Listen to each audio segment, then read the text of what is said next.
আজকে সর্বশেষ ঢাকা থেকে প্রত্যন্ত অঞ্চলে মানুষ তার স্বজনদের কাছে যাচ্ছে। যাত্রা আজকেই শেষ দিন, তো সন্তোষজনকভাবে যাচ্ছে। আমরা যতটুকু জেনেছি এবং সারাক্ষণ আমরা মনিটরিং করছি যাত্রা পথ। কোনো জায়গায় বিশেষ করে যমুনা সেতুর আগে চন্দ্রাতে একটু টেইল আছে, একটু ধীর গতিতে যাচ্ছে বা স্মুথলি যাচ্ছে আর কি। কারণ 7টা লেন থেকে গাড়ি গিয়ে যখন 2 লেনে যাচ্ছে, তো সেখানে গাড়ির গতি কমবে, ধীরে যাবে, সেটাই স্বাভাবিক। এবং সেখানে ম্যানেজমেন্টও ঠিক আছে।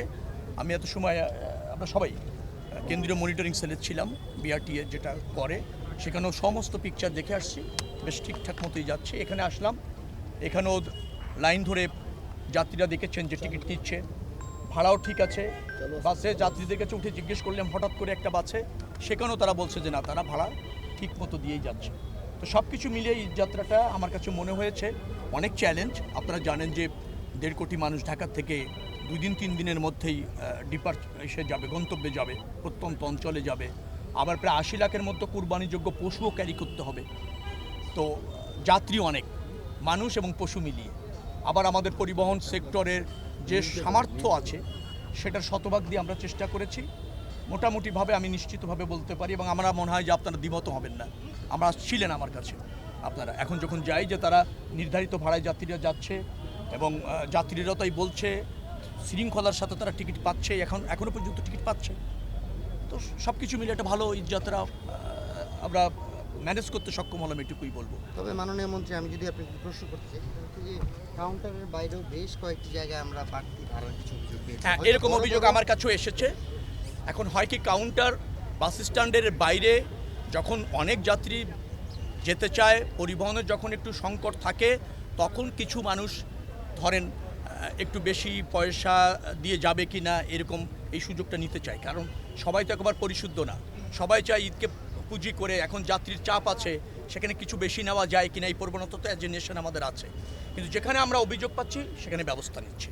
আড়ালে আবডালে কিছু এরকম প্রবণতা আছে, কিন্তু এই প্রবণতা তো আপনি মানুষের মননের মানে যে আপনার মানে দুর্বৃত্তায়ন, সেটাকে তো আপনি রাতারাতি চেঞ্জ করতে পারবেন না। এই প্র্যাকটিস যদি অব্যাহত থাকে, প্রকাশ্যে যদি ভাড়া বেশি নেওয়া না যায়, কাউন্টার এবং বাস স্ট্যান্ডে যদি নির্ধারিত ভাড়া নিতে বাধ্য করা যায়, অথবা তারা যদি এভাবে হ্যাবিচুয়াল হয়, দেখবেন ওইটাও আস্তে আস্তে দূর হয়ে গেছে। এই প্রবণতার থেকে আমরা বেরিয়ে আসতে সক্ষম হবে যখন দেখবে যে প্রবণতাটাকে প্রশ্রয় পাচ্ছে না, আমরা প্রশ্রয় দিচ্ছি না, যেখানে অভিযোগ শুনছি ব্যবস্থা নিচ্ছি, জরিমানা করছি।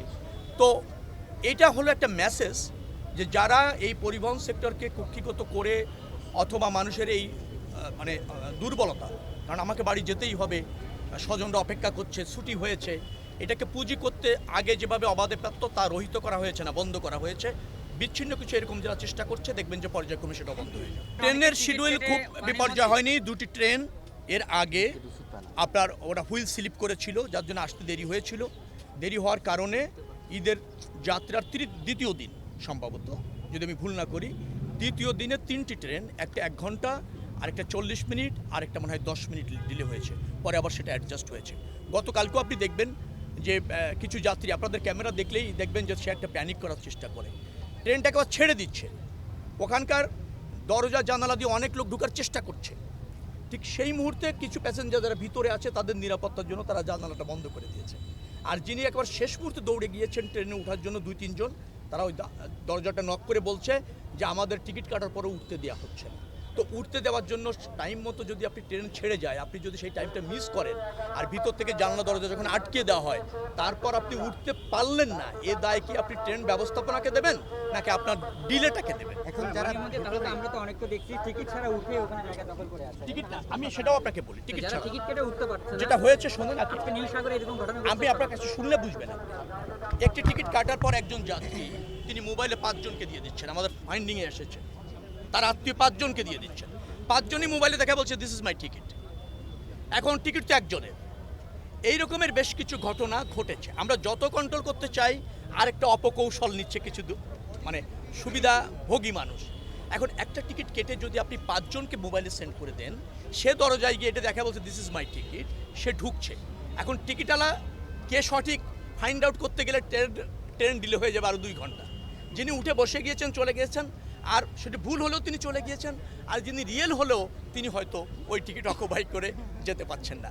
এই রকমের কিছু মিস ম্যানেজমেন্ট আমরা যাত্রীরাও তৈরি করি। আমাদের ব্যবস্থাপনার জায়গা আপনি বলেন যে আমাদের কোথায় ত্রুটি আছে, যাত্রীদের কিছু কিছু সময় যাওয়ার জন্য অনেক কেলেভারিও আছে। আই রেসপেক্ট ইট। এটা নিডের কারণে তিনি হয়তো করছেন, কিন্তু এই প্রবণতা থেকে বেরিয়ে আসলে ম্যানেজমেন্ট আরও ভালো হবে। আমাদের সেই সুযোগ করে দেন, আমরা নির্মোহভাবে সামর্থ্যের শতভাগ নিয়ে ব্যবস্থাপনাটা দিতে চেষ্টা করছি। আপনারা তার সাথে থাকবেন। ধন্যবাদ। মাননীয় মন্ত্রী, উত্তরা দিয়াবাড়ি মেট্রো স্টেশন হচ্ছে পশুরহাট বসে নিয়ে যদি কিছু বলতে হয়। সিটি কর্পোরেশনকে বলবেন, উত্তরা সিটি কর্পোরেশনকে বলবেন, মিটিং এর সিদ্ধান্ত ছিল এরকম জায়গায় বসবে না, তারা বসিয়েছে, তারা ইজারার টাকা নিয়েছে।